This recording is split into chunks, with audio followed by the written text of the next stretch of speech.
apa ini hubungan antara pajak dengan zakat, kemudian juga apakah kita bayar zakat itu tidak perlu lagi nih bayar pajak ini, Pak Fahmi? Ya, zakat dan pajak. Makanya di bab 10 di buku fikih zakat itu Dr. Yusuf Qardawi tadi menulis bab namanya zakah wa dharibah. Ya. Wa itu dalam bahasa Arab kan artinya dan. Dalam ilmu ekonomi artinya dia barang komplementer. Dua barang yang saling melengkapi. Umpamanya kita makan nasi dan lauk. Nah, jadi nasi dan lauk ini dua-duanya saling melengkapi. Bukan kalau nasi dengan jagung, ini barang substitusi namanya. Iya, karena fungsinya sama gitu iya, ya. Jadi kalau jagung nasi tidak ada, udah makan jagung aja, nggak usah makan nasi. Nah, hari ini banyak orang menganalogikan seperti itu. Kalau sudah bayar zakat, katanya tidak usah bayar pajak. Ya. Atau sebaliknya, saya sudah bayar pajak, tidak usah bayar zakat. Padahal dua-duanya adalah wajib. Ya, satu diwajibkan dengan nas yang sangat jelas, kedua diwajibkan dalam keadaan darurat atau diperintahkan oleh ulil amri tadi. Jadi zakat dan dari pajak ini dua-duanya kewajiban.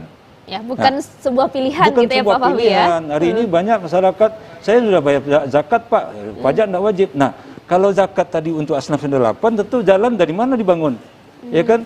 Ya, kita minta hari ini obat dari rumah sakit murah. Ya. Nah, dari mana dibangun obat? Nanti kita minta Pak di lampu merah, tolong setiap lampu merah ada Pak polisi. Dari mana kita gaji Pak polisi? Dari mana kita gaji guru? Oh, itu bukan urusan saya katanya. Nah, di sini tidak imbang. Ya. Jadi zakat tadi dikunci untuk asnaf 8, pajak untuk orang kita. Untuk kita sebetulnya. Seperti kita hari ini, kita perlu jalan, kita perlu dokter, kita perlu guru. Jadi pajak itu sebetulnya untuk kita. Ya, untuk kemaslahatan umat yang ramai. Kita membayar untuk diri kita sendiri. Tapi tentu tidak semua orang membayar dengan data yang sama. Artinya yang kaya nanti membayar lebih banyak, yang miskin mungkin tidak membayar. Hanya Pak Ustaz bilang tadi, jadi dua-duanya sebetulnya fungsinya sama. Memindahkan harta dari orang kaya kepada orang miskin. Dalam hadis dikatakan, tu'khadhu min aghniyaihim faturaddu ila fuqaraihim. Dia memindahkan harta dari orang kaya kepada orang miskin. Nah, enggak dibalik, Bang, pajak enggak boleh nanti jadi dipungut dari orang miskin untuk orang kaya, enggak begitu. Itu beda konsep lain, konsep bukan begitu konsepnya. Pajak kita jangan salah paham. Jadi pajak itu tetap memindahkan dari orang kaya kepada orang miskin. Hazu min agniya ila fuqaraihim. Jadi dua-duanya wajib. Makanya di undang-undang perpajakan, undang-undang pajak penghasilan, undang-undang nomor 36 itu dikatakan zakat itu sekarang boleh menjadi pengurang penghasilan kena pajak. Ini penghasilan yang dikurangi. Jadi penghasilan bersihnya itu dikurangi nanti dengan zakat. Ya. Belum memang mengurangi pajak langsung. Kalau pajak langsung tuh contohnya gini, kalau penghasilan 100 juta umpamanya, kena pajak 10 juta atau 5 juta lah. Lalu bayar pajak kan 2,5%, 2,5 juta. Sehingga kena pajak sisanya 2,5 juta. Belum begitu, belum.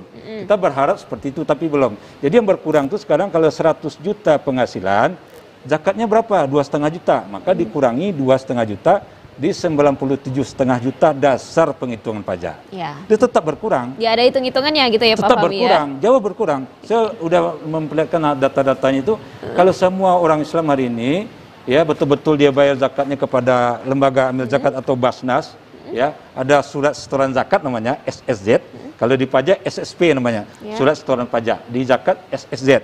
Nah, SSZ itu disimpan, ya, di situ ada NPWP, namanya segala macam. Ini difotokopi dan dimasukkan dalam laporan SPT pajak. Ini mengurangi pajak, Okay. Nah, cuma barangkali sekarang mereka belum populer ya, atau mesti merasa takut.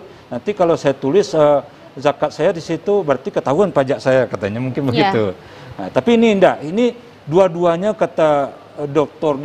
Didin Hafiyuddin, beliau peneliti di Malaysia. Ketika zakat dan pajak ini dua-duanya digali, dia seperti sumur. Sumur itu kalau banyak dibersihkan airnya, atau dalam sumur itu, dia akan keluar mata air yang baru. Ya, semakin bersih airnya. Semakin bersih, itu saya yakin. Jadi kalau zakat dan pajak ini dua-duanya ditunaikan oleh pengusaha, dua-duanya akan berkah. Dua-duanya akan melimpah, toko akan tambah ramai, sawah akan banyak hasilnya. Ini saya suatu keyakinan yang akan saya sampaikan. Tidak pernah ada orang miskin ya kalau dia membayar zakat dan pajak. Karena Allah tembukan keberkahan. Balik lagi Ya. ke sana